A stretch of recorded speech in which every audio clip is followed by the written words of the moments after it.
Hello everyone. इस video में हम लोग 2011 और 2012 में जो न्यूमेरिकल पूछा गया था उसके क्वेश्चन को सॉल्व करेंगे। देखिए 2011 में क्वेश्चन नंबर 7 है, an SCR full wave rectifier supplies to a load of 100 ohm if the peak AC voltage between center tap and one end of secondary is 200 volt. Find the DC output voltage and load current if the firing angle is 60 degree. देखिए क्या क्या दिया हुआ है, RL दिया हुआ है आपको 100 ओम दिया हुआ है और क्या दिया हुआ है, VM जो है वो दिया हुआ है 200 वोल्ट और एंगल जो है अल्फा दिया हुआ है 60 डिग्री। ये आपका क्वेश्चन में दिया हुआ है। अब आपको निकालना क्या है, find the DC output voltage and load current. DC output voltage और लोड करेंट फाइंड करना है। तो DC आउटपुट वोल्टेज क्या हो जाएगा, V एवरेज, एवरेज वोल्टेज को ही DC आउटपुट वोल्टेज बोलते हैं। V एवरेज इक्वल टू क्या हो जाएगा, VM/पाई इंटू 1 प्लस कॉस अल्फा। अब देखिए यहाँ पे वैल्यू आपको पता है, पुट कर दीजिए। VM कितना है, 200 वोल्ट है, 200/पाई 1 प्लस कॉस अल्फा का वैल्यू कितना है 60 degree, cos 60 degree. Cos 60 degree का वैल्यू कितना होता है 1/2। तो कितना आ जाएगा 200/पाई 1 प्लस कॉस 60 का डिग्री वैल्यू 1/2। तो कितना आ जाएगा 200/पाई का वैल्यू 3.14 रखे इंटू 3/2 हो जाएगा ये। तो ये आप इसको सॉल्व कीजिए, कितना आ जाएगा 95.5 volt. Means DC output voltage कितना आ गया 90.5 वोल्ट। अब आपको क्या निकालना है, लोड करंट निकालना है।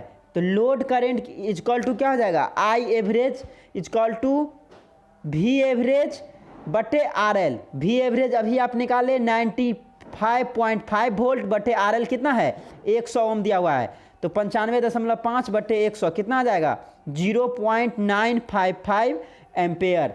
लोड करंट आ गया 0.955 एम्पेयर और DC आउटपुट वोल्टेज कितना आ गया 95.5 वोल्ट। क्वेश्चन नंबर 10 है, 2011 में ही पूछा हुआ क्वेश्चन है। 2011 में ही पूछा हुआ क्वेश्चन नंबर 10 है, calculate the maximum allowable duration of A 80 ampere surge current that passes through an SCR having circuit fusing rating of 60 ampere second. देखिए क्या क्या दिया हुआ है, सर्ज करंट दिया हुआ है, IS कितना दिया हुआ है 80 एम्पेयर दिया हुआ है। और क्या दिया हुआ है, और दिया हुआ है सर्किट फ्यूजिंग रेटिंग कितना दिया हुआ है, मींस I² कितना दिया हुआ है 60 एम्पेयर सेकेंड दिया हुआ है। तो देखिए क्या फार्मूला होता है, maximum allowable duration Tmax is equal to क्या हो जाएगा, maximum allowable duration Tmax is equal to I² rating बटे IS²। I² क्या हो गया, सर्किट फ्यूजिंग रेटिंग हो गया और IS क्या हो गया, known value of surge current. IS क्या है, known value of surge current. तो देखिए I² कितना दिया है 60 एम्पेयर स्क्वायर सेकेंड। तो 60 हो गया ऊपर में बटे 80 का IS का होल स्क्वायर है तो 80 का होल स्क्वायर कितना आ जाएगा 60/80 इंटू 80 कितना आ गया 60/640। इसको सॉल्व कीजिएगा कितना आ जाएगा 0.009375 सेकेंड। क्योंकि ऊपर में देखिए, ऊपर में क्या है,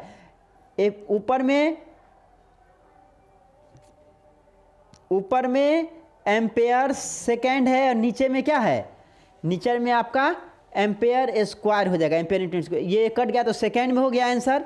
तो 0.009375 सेकेंड हो गया। इसको अगर मिली सेकेंड में लिखेंगे तो कितना आ जाएगा, इसको मिली सेकेंड लिखेंगे तो 9.375 मिली सेकेंड हो गया। तो इतना आपका मैक्सिमम अलाउएबल ड्यूरेशन हो गया, जो कि Tmax से हम लोग डिनोट किए 9.375 मिली सेकेंड। क्वेश्चन नंबर 12 है, 2011 में ही पूछा हुआ क्वेश्चन है। Question number 12, a transformer coupling is use in the final stage of a multi stage amplifier if the output impedance of transistor is 1000 ohm and the speaker has a resistance of 100 ohm. Find the turns ratio of transformer if the maximum power is transferred to the load.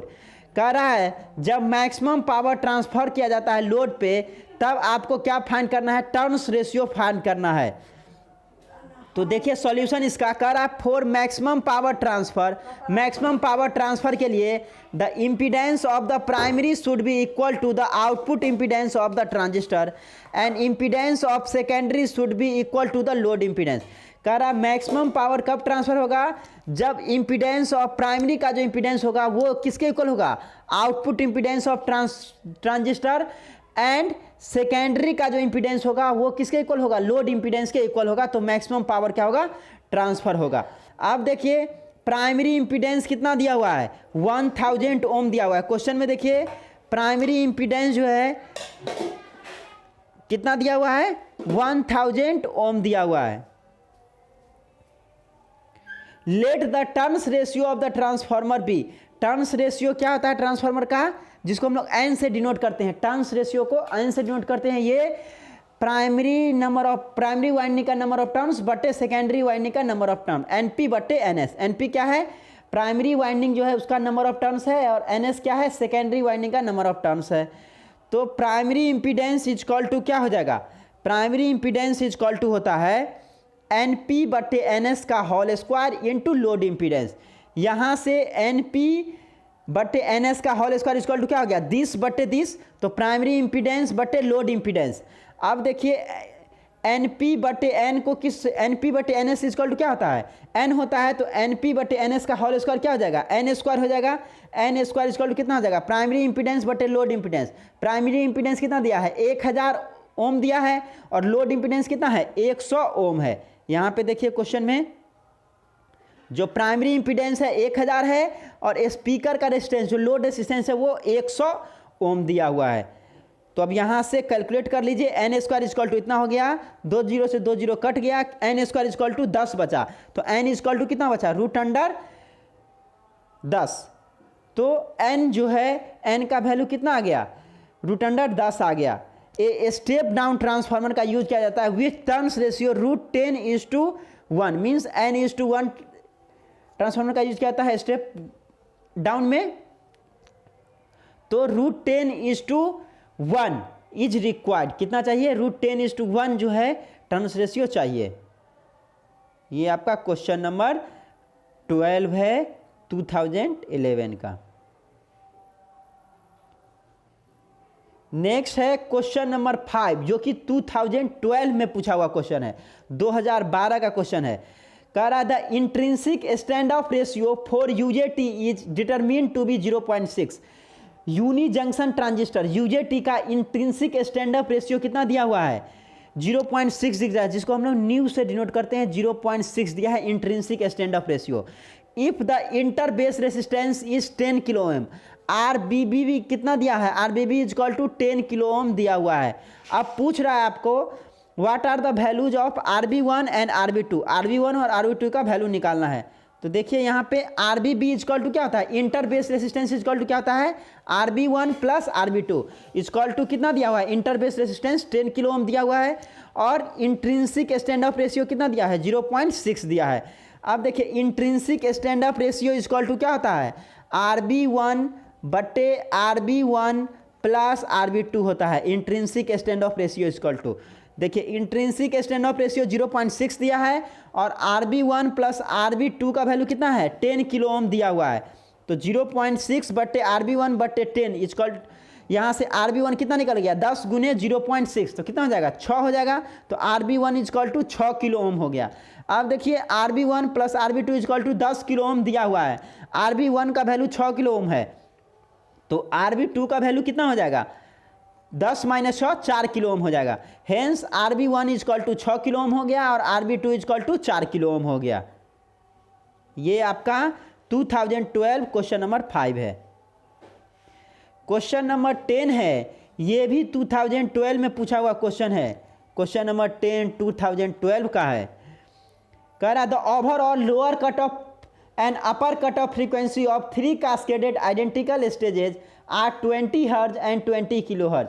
कह रहा है 3 stage का आपको amplifier है, जिसका overall lower cut off frequency जो है वो 20 हर्ज है, और upper cut off frequency 20 kilohertz है।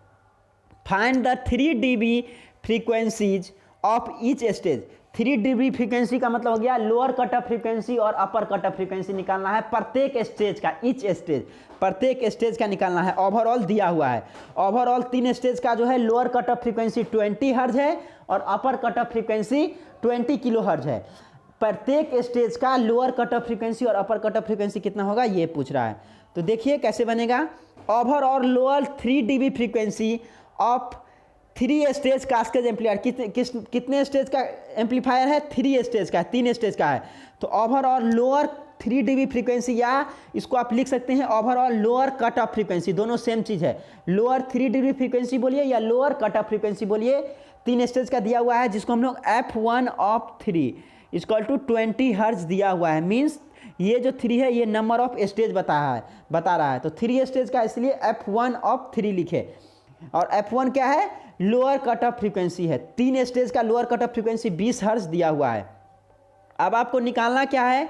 Lower 3 dB frequency of each stage, प्रत्येक स्टेज का लोअर कट ऑफ फ्रीक्वेंसी निकालना है। तो प्रत्येक स्टेज का lower cut off frequency FL equal to क्या हो जाएगा? f1 ऑफ 3 मीन्स ओवरऑल जो है lower cut off frequency 3 stage का into root under 2 to the power 1/3 minus 1। तो f1 ऑफ 3 कितना दिया हुआ है? ये देखिए overall lower cut off frequency कितना दिया है? 20 हर्ज दिया हुआ है। तो 20 इंटू इसका वैल्यू कितना आ जाएगा? Root under 2 to the power 1/3 minus 1। इसका वैल्यू आप सॉल्व कीजिए, 2 to the पावर 1/3 माइनस 1 का रूट अंडर जो हो जाएगा इसका वैल्यू 0.51 आ जाएगा। ये हो गया आपका। इस तरह से भी निकाल सकते हैं रूट अंडर, या क्यूबिक रूट है, cubic root of 2 minus 1 to the power 1/2। इसको आप ऐसे भी लिख सकते हैं, क्या लिख सकते हैं? Cubic root of 2 minus 1 to the power 1/2 हो गया। इसको सॉल्व कीजिएगा तो 0.51 आता है। तो 20 गुने 0.51 इक्वल टू कितना आ जाएगा? 10.2 हर्ज। प्रत्येक स्टेज का लोअर कट ऑफ फ्रीक्वेंसी कितना आ गया? 10.2 हर्ज आ गया।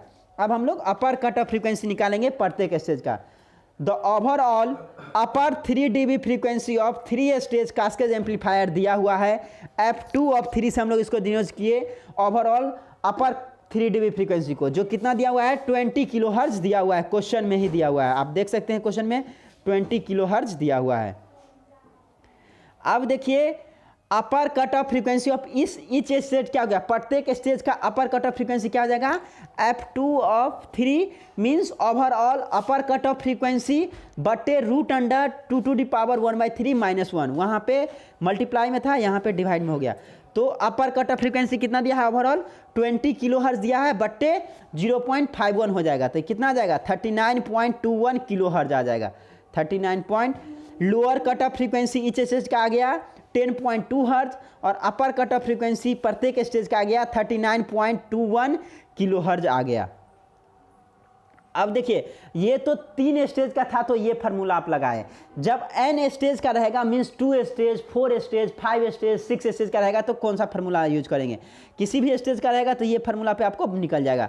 For n stage identical amplifier, n stage identical amplifier के लिए क्या हो जाएगा? अपर कट ऑफ फ्रीक्वेंसी जो है ईच प्रत्येक स्टेज का fh इक्वल टू हो जाएगा f2 of n। f2 of n means upper cut off frequency of n stage. यहाँ पे n स्टेज के लिए रहते हैं, यहाँ n है, अगर 4 स्टेज रहेगा तो f2 ऑफ n हो जाएगा। बस n जो है वो डिनोट कर रहा है कितना स्टेज का है, बटे root under 2 to the power 1/n है माइनस 1। क्या है? Root under 2 to the power 1/n minus 1। यहाँ पे थे देखिए 3 स्टेज का था, इसीलिए हम लोग root under 2 to the power 1/3 करते थे, क्योंकि रूट अंडर क्या होता है? 2 to the पावर 1/n होता है। यहाँ 3 स्टेज के लिए था, यहाँ पे इसीलिए 1/3 किए।